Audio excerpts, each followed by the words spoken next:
Olá, meus queridos amigos, eu sou o Diego Ananias do canal Diego a Hermenêutica.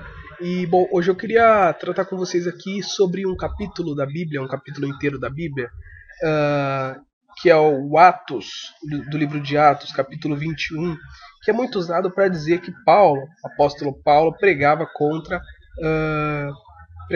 a lei, né? É claro, eu não vou entrar no mérito se Paulo foi apóstolo ou não, tá? Eu não vou entrar nesse mérito. Eu vou ler e interpretar de acordo com o que eu entendi desse texto, ok? Se alguém achar que eu estou falando alguma bobagem, por favor, comente aí para que a gente possa aprender juntos, ok? Bom, Atos 21, 1 diz o seguinte: E aconteceu que, separando-nos deles, navegamos e fomos correndo o caminho direito e chegamos a Cós e no dia seguinte a Rhodes, de onde passamos a Pátara. E achando um navio que ia para a Fenícia, embarcamos nele e partimos. E já indo à vista de Chipre, deixando-a à esquerda, navegamos para a Síria.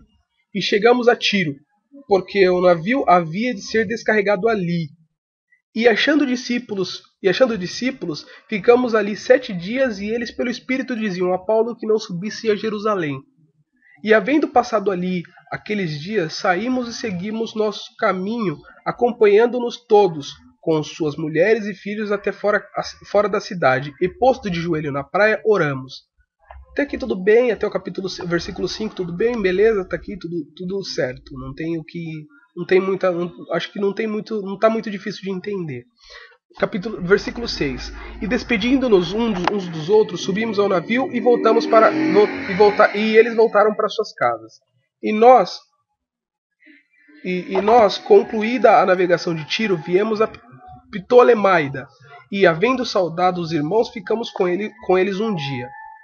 E no dia seguinte, partindo dali, Paulo e nós, que com ele estávamos, chegamos a Cesareia.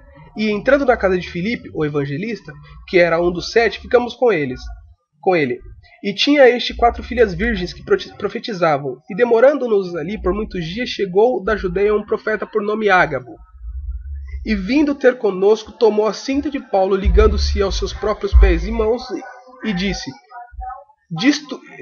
Isto diz o Espírito Santo: assim ligarão os judeus em Jerusalém o homem de quem é esta cinta, e entregarão nas mãos dos gentios. E ouvindo nós isto, rogamo-lhe, tanto nós como os que eram daquele lugar, que não subissem a Jerusalém. Tanto nós, quem é que está falando aqui, será? Quem está falando são os gentios, aqueles que não eram de Jerusalém, aqueles que não eram de Israel. Tá? Isso daí é o versículo 12. No versículo 13 diz o seguinte: Mas Paulo respondeu: Que fazei vós chorando e magoando meu coração? Porque eu estou pronto não só a ser ligado, mas ainda a morrer em Jerusalém pelo nome do Senhor Jesus. No versículo 14 diz: E como não poderíamos convencê-lo, nós aquietamos dizendo: Faça-se a vontade do Senhor. E depois daqueles dias, havendo feito os nossos preparativos, subimos a Jerusalém. E foram também conosco alguns discípulos de Cesareia, levando consigo um certo Mnasson, Cíprio, discípulo antigo, com quem havemos de hospedar-nos. E logo que chegamos a Jerusalém, os irmãos nos receberam de muito boa vontade. Quem eram esses irmãos? Partindo do pressuposto de que até mesmo fora de Jerusalém eles estavam se referindo aos irmãos, aqui eu acredito que eles estejam se referindo aos irmãos pela fé. As pessoas que creram em Jesus, no caso, na pregação de Jesus. Mas continuemos. E no versículo 18. E no dia seguinte, Paulo entrou conosco na casa de Tiago, e todos os anciãos vieram ali. Quem que seriam esses anciãos? Quem que eram os anciãos da época de Jerusalém? Não eram os rabinos, os doutores da lei? Os judeus, né, que comandavam as sinagogas da época? Era. Então, e havendo-o saudado, contou-lhes por miúdo o que seu ministério Deus fizera entre os gentios.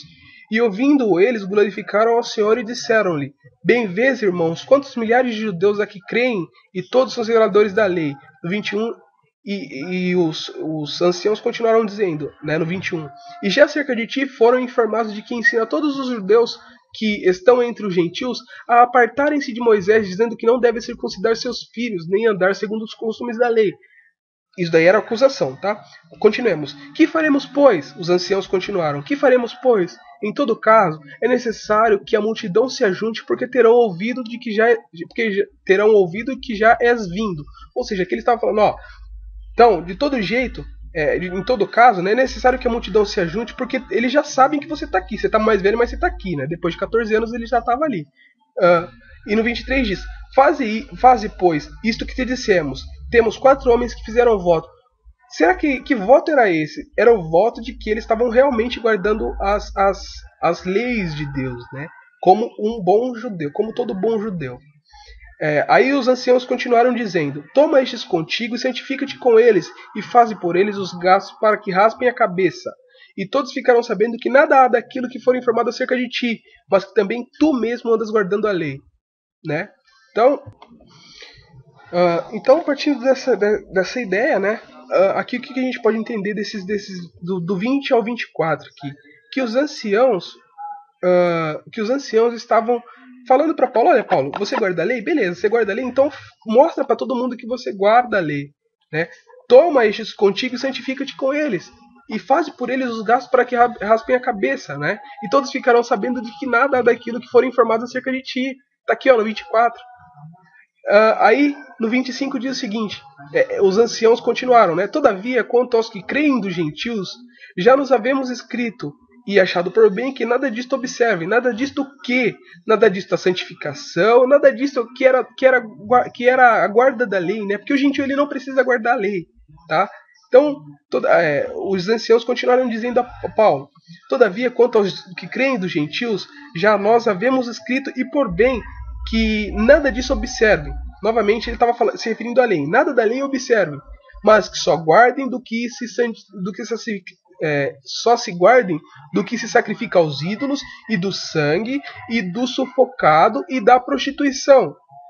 Tá? Então aqui, ó, ele simplesmente fez um apanhado aqui do que os gentios precisavam fazer para serem santos, entre aspas, né? Para que não entrassem em pecado. Então, o que eles precisavam fazer aqui? Eles precisavam se guardar do que se sacrifica aos ídolos, do sangue, do sufocado e da prostituição. Ponto. Aí no 26 conta qual foi a resposta de Paulo, né? Aí diz assim, ó: Então Paulo, tomando consigo aqueles homens, entrou no dia seguinte no templo já santificado com eles, anunciando serem já cumpridos os dias da purificação, e ficou ali até se oferecer por cada um deles a oferta. Vai vendo. Paulo, ele se santificou, ele mostrou para todo mundo de que ele era realmente judeu e guardava as leis aqui. Então, essa conversa de que Paulo ensinava contra as leis é muita conversa e é muito falacioso, mas continuemos lendo aqui.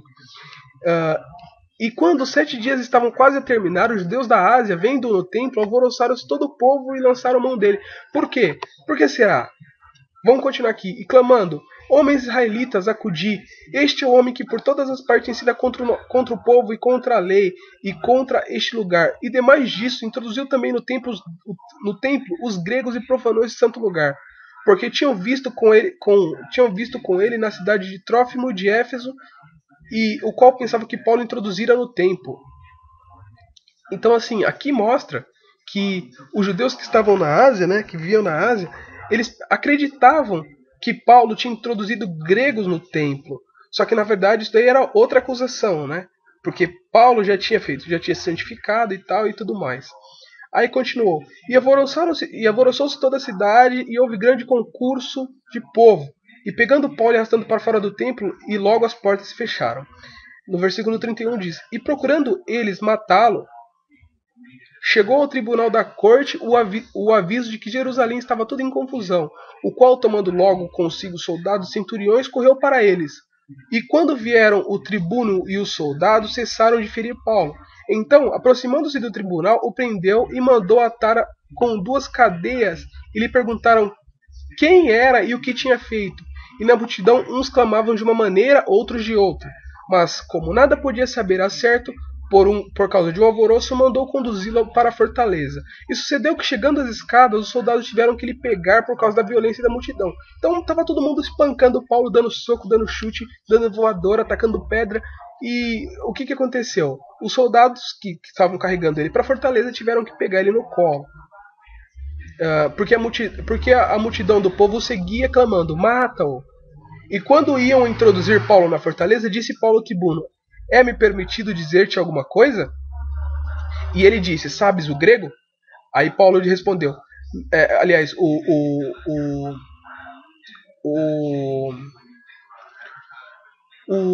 o tribuno respondeu, perguntou para ele: não és tu porventura aquele egípcio que antes desses dias fez uma sedição e levou ao deserto 4.000 salteadores? Mas Paulo respondeu: na verdade, que sou um homem judeu, cidadão de Tarso, cidade não um pouco célebre da Cilícia. Rogo-te, porém, que me permitas falar ao povo. Ora, vou ler o último versículo aqui e vou voltar um pouquinho. No versículo 40 diz o seguinte: e havendo-lhe permitido, Paulo, pondo-se em pé nas escadas, fez o sinal com a mão ao povo, e feito grande silêncio, falou-lhe na língua hebraica, dizendo, aí entra o próximo capítulo. Mas vamos voltar aqui um pouquinho. Quando aqueles que estavam com Paulo pediram para que ele não subisse a Jerusalém, porque lá ele poderia morrer, qual que foi a resposta dele? Vamos ver? Aqui, ó, no versículo 13 diz assim, ó: Paulo respondeu: que fazeis vós chorando e magoando meu coração, porque eu estou pronto, não só a ser ligado, mas ainda a morrer em Jerusalém pelo nome do Senhor Jesus. Se ele estava pronto, por que ele pediu para falar ao povo, dizendo que era judeu? E por que ele raspou a cabeça, mostrando que ele era judeu e que guardava as leis?